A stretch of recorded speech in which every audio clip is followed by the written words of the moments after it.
Hello and welcome to Ditching Hourly. I'm Jonathan Stark. Let's talk about the word commoditized.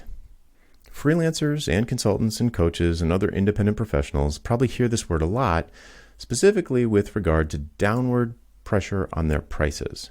But broadly speaking, this is a metaphorical use of the term commoditized.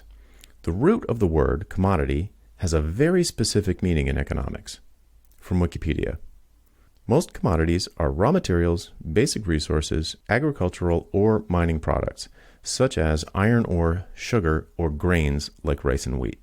The largest commodity markets trade in things like oil, natural gas, gold, silver, sugar, wheat, and so on.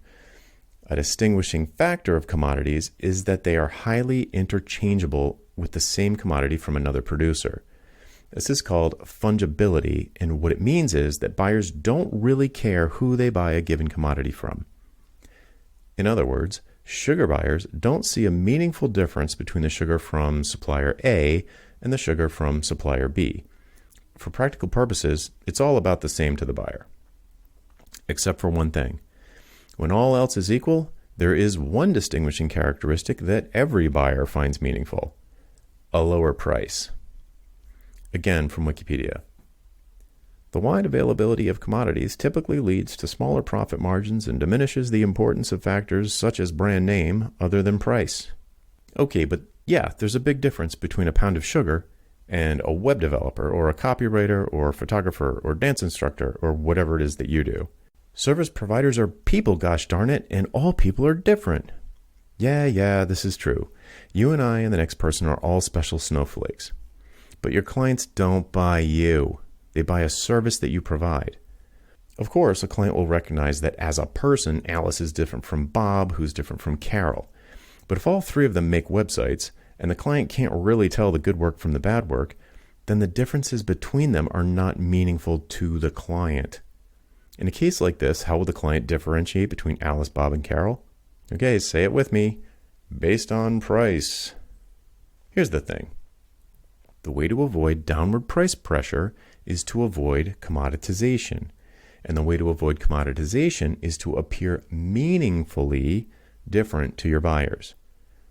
Doing so means making some hard strategic decisions, the kind of decisions that will feel risky, things that will set you apart from the crowd, that will push you outside of your comfort zone. But if you want to escape the race to zero, that's exactly what you have to do. That's it for this week. I'm Jonathan Stark, and I hope you join me again next time for Ditching Hourly. Bye. Hey, Jonathan again. Do you have questions about how to improve your business?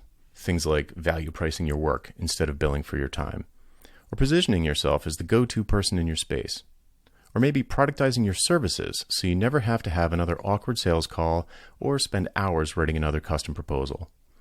Book a one-on-one coaching call with me and get answers to these questions and others in the time it takes you to get ready for work in the morning.